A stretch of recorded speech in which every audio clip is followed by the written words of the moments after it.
Hello guys, welcome back with another video of series Kohinoor.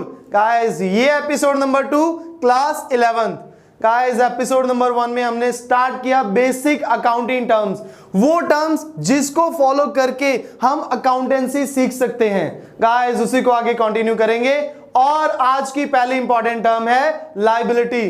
Guys liability क्या होती है? Simple layman language में बात करें, जो आपके सिर पे बोझ है, जो आपके सिर पे कर्जा है, उसे क्या बोलते हैं? लायबिलिटी। अगर मैंने अपने दोस्त का 5,000 रुपए देना है तो मेरे लिए लायबिलिटी हो गया। अगर आपने बैंक का किसी का पैसा देना है तो वो आपके लिए लायबिलिटी हो गया। अगर आपने अपने सप्लायर का देना है पैसा तो वो आपके लिए लायबिलिटी हो गया। सिंपल लैंग्वेज, जो भी आपने पैसा देना है। अब यहां पर बिजनेस की बात करें तो जो बिजनेस ने पैसा देना है वो क्या हो गया? बिजनेस की लायबिलिटी हो गया। आइए गाइस रीड करते हैं। It refers to amount owed, ध्यान से, ओड मतलब देना है, और पेबल। गाइस पेबल भी मतलब क्या होता है? देना है। दो वर्ड्स होते हैं, एक पेड, पेड मींस दे दिया, और दूसरा पेबल, आपने पैसा देना है। तो जो दे दिया वो लायबिलिटी नहीं है, जो पैसा देना है वो आपकी लायबिलिटी है। So amount owed oblique payable by business, जो भी बिजनेस ने पैसा देना है, जो बिजनेस ने अमाउंट देना है, वो क्या है? बिजनेस की लायबिलिटी। अब लायबिलिटी 2 टाइप्स की होती है। लायबिलिटी टुवर्ड्स ऑनर, एक बिजनेस ने पैसा देना ऑनर का। अगर आपने बिजनेस स्टार्ट किया है 5 लाख रुपए से, तो बिजनेस का ये फर्ज है कि वो 5 लाख रुपए आपको वापस लौटाए। और ये कैसे लौटाएगा और क्यों बिजनेस लौटाएगा, इसको हम चैप्टर नंबर 3 में पढ़ेंगे। अभी के लिए आपने सिर्फ इतना ही जानना है कि बिजनेस ने बिजनेसमैन का पैसा लौटाना है। जो पैसा लौटाना है वो अंदर की बात है, तो वो कौन सी होगी? Internal liability. अब जो भी बाहर वालों का पैसा देना है, चाहे वो क्रेडिटर का देना है, चाहे सप्लायर का देना है, वो सारी की सारी होगी एक्सटर्नल लायबिलिटी।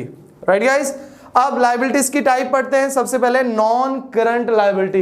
गाइस जैसा कि हमने एसेट में पढ़ा था, नॉन करंट कौन सी होती है? जो लंबे समय के लिए एसेट होती है। अब ये लायबिलिटी, जो आपकी लायबिलिटी लंबे समय के लिए, मतलब अकाउंट्स में शॉर्ट पीरियड क्या होता है? 1 ईयर। तो जो 1 ईयर के बाद आपने पे करना है वो आपकी होगी long term liability. Right guys, तो पढ़ते हैं। These are those liability which are payable after a period of more than 1 year, जो आपने 1 साल के बाद पैसा देना है। फॉर एग्जाम्पल, आपने बैंक से लोन लिया फॉर 5 ईयर, तो पैसा कब देना है? 5 साल बाद, तो आपकी होगी लॉन्ग टर्म लायबिलिटी। ऐसे डिवेंचर, अब आप बोलोगे सर ये डिवेंचर क्या होता है? गाइस डिवेंचर क्या होता है हम बिजनेस स्टडी में पढ़ेंगे। अभी के लिए आपने क्या मानना है कि डिवेंचर होता है लॉन्ग टर्म लोन, जो कि हमने पब्लिक से लिया हुआ। अगर हम लोन कर्जा कहां से ले रहे हैं? बैंक से, तो उसे बोलते हैं बैंक लोन। अगर लोन पब्लिक से ले रहे हैं तो उसे बोलते हैं डिवेंचर, या फिर कोई भी अदर लॉन्ग टर्म लायबिलिटी आ गई। गाइस नेक्स्ट टाइप है हमारी करंट लायबिलिटी। लॉन्ग टर्म कौन सी है? नॉन करंट है, जो आपने लंबे समय के बाद पैसा देना है, 1 साल के बाद पैसा देना है। तो करंट उससे बिल्कुल ऑपोजिट, जो आपने पैसा 1 साल के अंदर देना है वो आपकी होगी करंट लायबिलिटी। राइट गाइस, अब 1 साल के अंदर आपने कौन सा पैसा देना है? पहला, आपने बैंक से लोन लिया शॉर्ट टर्म, लाइक 6 मंथ्स के लिए आपने लोन ले लिया, वो आपकी होगी करंट लायबिलिटी। उसके अलावा कल गाइस पढ़ा था हमने क्रेडिटर। क्रेडिटर कौन होता है? जिनको पैसा देना होता है। क्यों पैसा देना आपने? क्योंकि आपने उनसे उधार पे सामान लिया था। अब मुझे आप ये बताइए, उधार टाइम पीरियड कितना होता है? कोई अगर आपको उधार पे सामान देगा तो कितना टाइम के लिए? 1 महीना, 2 महीना, 3 महीना, मैक्सिमम 6 महीना। इट मींस आपने 1 ईयर के इनसाइड उसको पैसा पे करना है। राइट, चलिए रीड करते हैं। This liability, those liability which are payable within a year. Example creditors, bills payable, short term loans. इसमें आप ऐड कर सकते हो bank overdraft. Guys bank overdraft भी शॉर्ट टर्म लायबिलिटी होती है। अब बैंक ओवरड्राफ्ट होता क्या है? आपने शायद फर्स्ट टाइम सुना हो, या फिर अगर आप बिजनेस फैमिली से बिलोंग करते हो तो बहुत बार आपके घर में ये वर्ड का यूज होता होगा कि हमने ओडी फैसिलिटी ले ली बैंक से। तो ओडी बोले तो ओवरड्राफ्ट।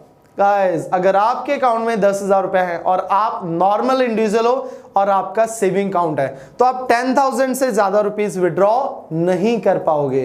बट बिजनेसमैन के पास एक एक्स्ट्रा फैसिलिटी होती है गाइस कि वो 10,000 से ज्यादा भी निकाल सकता है।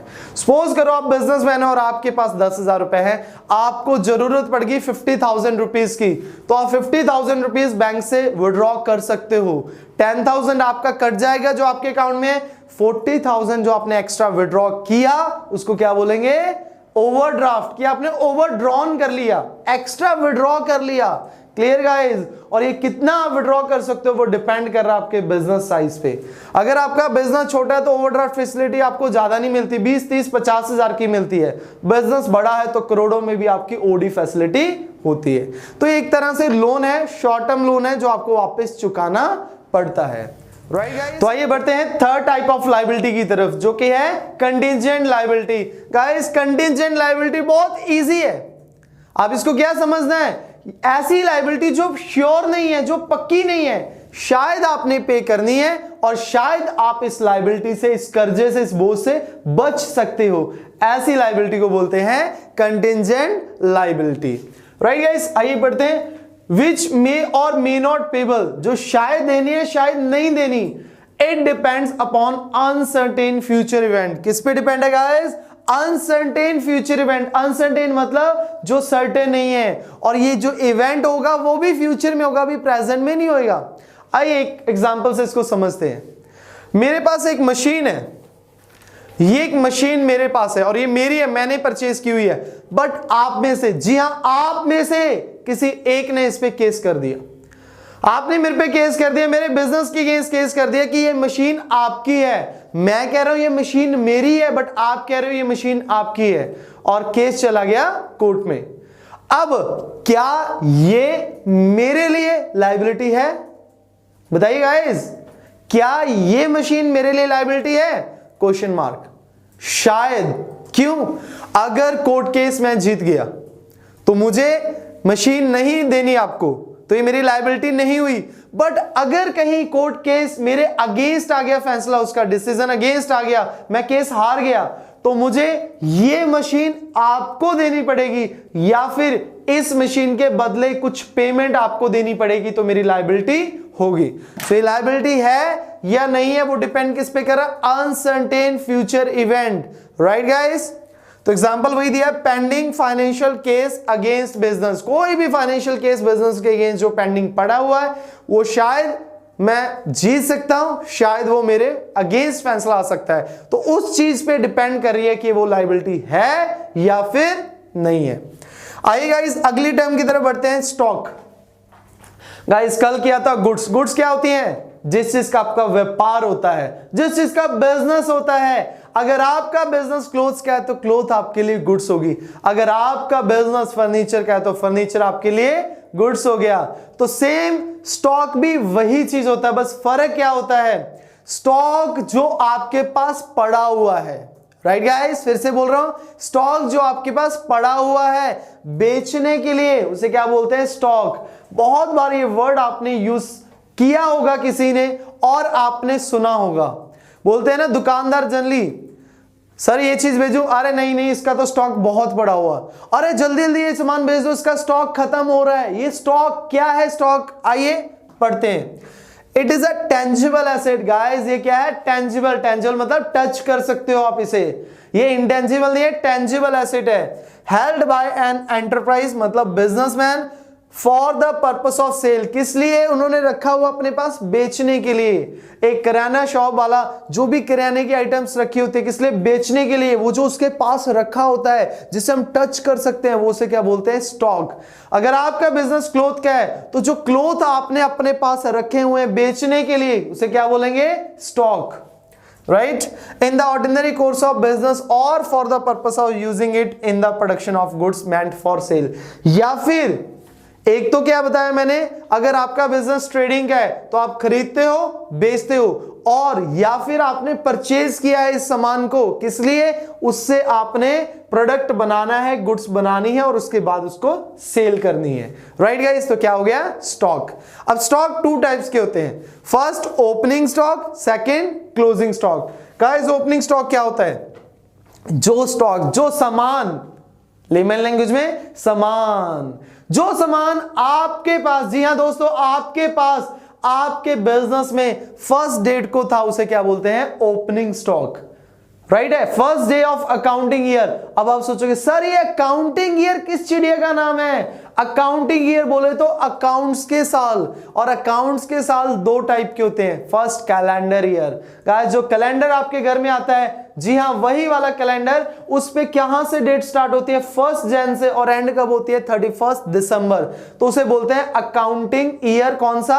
Calendar year. अब सेकेंड अकाउंटिंग ईयर होता है गाइस फाइनेंशियल ईयर, जो 1 अप्रैल से स्टार्ट होता है और 31 मार्च को क्लोज होता है। और हम कौन सा फॉलो करते हैं अकाउंटिंग ईयर? फाइनेंशियल ईयर वाला। और इवन आपके स्कूल भी कब स्टार्ट होते हैं? अप्रैल में। सर अभी तक तो हुए नहीं, बेटा कोरोना आ गया, क्या करें?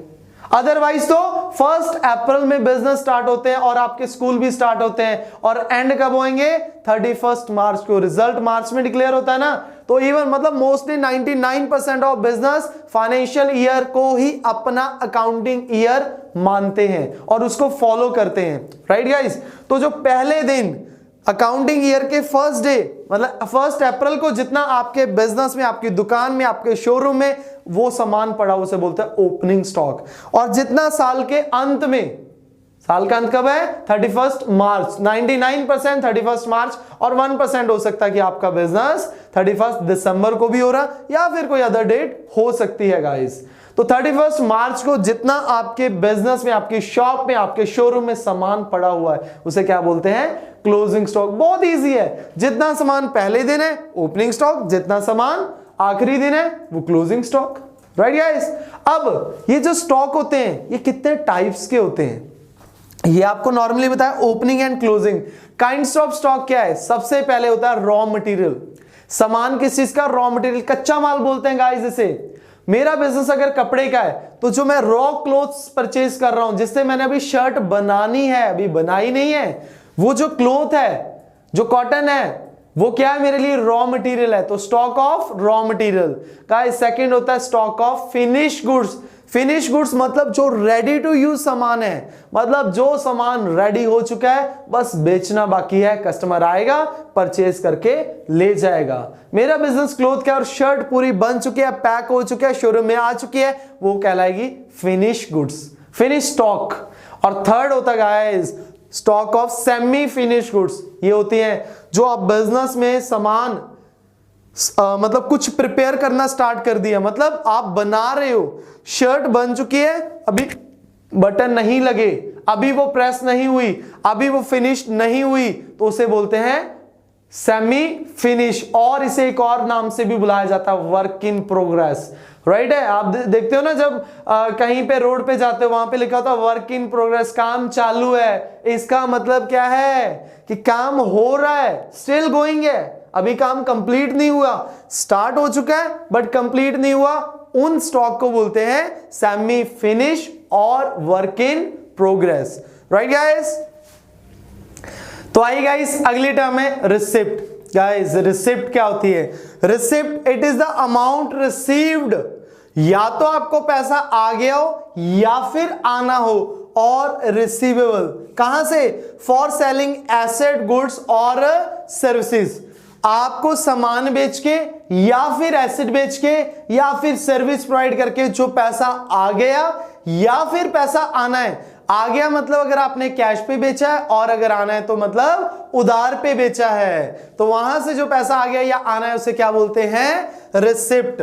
अब गाइस रिसिप्ट 2 टाइप की होती है, first revenue receipt, second capital receipt. Guys revenue receipt बहुत इजी है, रेवेन्यू मतलब बार बार होने वाली रिसिप्ट, और कैपिटल बोले तो कभी कभार होने वाली रिसिप्ट। गाइस ऐसी रिसिप्ट जो आपको बार बार होती है, एक बार नहीं, आपको 500, 1000, हजारों, लाखों बार जो रिसिप्ट होती है, जो पैसा बार बार आपको आता है, उसे क्या बोलते हैं? Revenue receipt. अब आप सोचिए आपके बिजनेस में कौन सी ऐसी रिसिप्ट है जो बार बार आती है? सोचिए गाइस सोचिए। बिल्कुल सही जवाब। सामान बेच के या फिर सर्विस प्रोवाइड करके, जिस चीज का आपका बिजनेस होता है वो बेच के जो आपको पैसा आता है वही बार बार आता है। तो मतलब सामान बेचना या फिर सर्विस प्रोवाइड करना आपकी क्या है, रेवेन्यू रिसिप्ट है। तो आइए गाइस पढ़ते हैं। It is the amount received और receivable in the normal course of business. Guys यहां पे नॉर्मल कोर्स ऑफ बिजनेस का मतलब है जो आपका बिजनेस है। अगर बिजनेस कपड़े का तो कपड़ा बेच के जो पैसा आएगा वो बार बार आएगा, वो आपकी रेवेन्यू रिसिप्ट है। और अगर आपका बिजनेस फर्नीचर का तो फर्नीचर बेच के जो पैसा आएगा वो आपकी रेवेन्यू रिसिप्ट है। Second guys, capital receipt, it is non recurring in nature. Guys revenue receipt में आपको बताया बार बार आने वाली, बार बार को क्या बोलते हैं, रिकरिंग, और ये क्या होती है, कभी कभार आने वाली रिसिप्ट, तो इसे बोलेंगे non recurring in nature. Right guys, once or twice in year, साल में एक या दो बार आती है। तो आप सोचिए ऐसा पैसा जो साल में आपको एक या दो बार आता है वो कौन सा होता है। बिल्कुल सही जवाब। आपने कोई फिक्स एसेट बेची, नॉन करेंट एसेट बेची, लैंड, बिल्डिंग, प्लांट, मशीनरी, क्योंकि ये बेचना आपका बिजनेस नहीं है। आपका बिजनेस तो कपड़े का है, बट आपने एसी आपका खराब हो गया, पुराना हो गया, आपने वो बेच दिया। कब बेचा, 10 साल बाद बेचा गाइस। जब आपने परचेज किया था उससे 10 साल बाद एसी पर सेल किया आपने, तो ये कभी कभार आपको रिसिप्ट आती है। ऐसे रिसिप्ट को क्या बोलते हैं, कैपिटल रिसिप्ट। तो बहुत इजी हमने समझा, जो बार बार आने वाली रिसिप्ट होती है वो रेवेन्यू रिसिप्ट, और जो कभी कभार आने वाली रिसिप्ट होती है उसको बोलते हैं capital receipt. Right guys. So guys ये था हमारा एपिसोड 1। अगर आपको किसी भी तरह का डाउट है तो कमेंट करके बताइए, या फिर मेरे साथ व्हाट्सएप ग्रुप में ज्वाइन होने के लिए मुझे मैसेज करें ऑन 9888639080, जहां पर आपका छोटे से लेके बड़ा डाउट, हर एक डाउट आपका लिया जाएगा गाइस। तो मिलते हैं कल एपिसोड नंबर 3 के साथ। तब तक के लिए घर पे रहिए, सुरक्षित रहिए और पढ़ते रहिए गाइस। और अगर आपने मेरा चैनल अभी तक सब्सक्राइब नहीं किया तो सबसे पहले चैनल को सब्सक्राइब कर लें, और सब्सक्रिप्शन के बगल में जो बेल नोटिफिकेशन बटन है उसे प्रेस करना ना भूलें, ताकि आने वाली तमाम इंपॉर्टेंट वीडियो की नोटिफिकेशन आपको टाइम पे मिलती रहे। Thank you very much.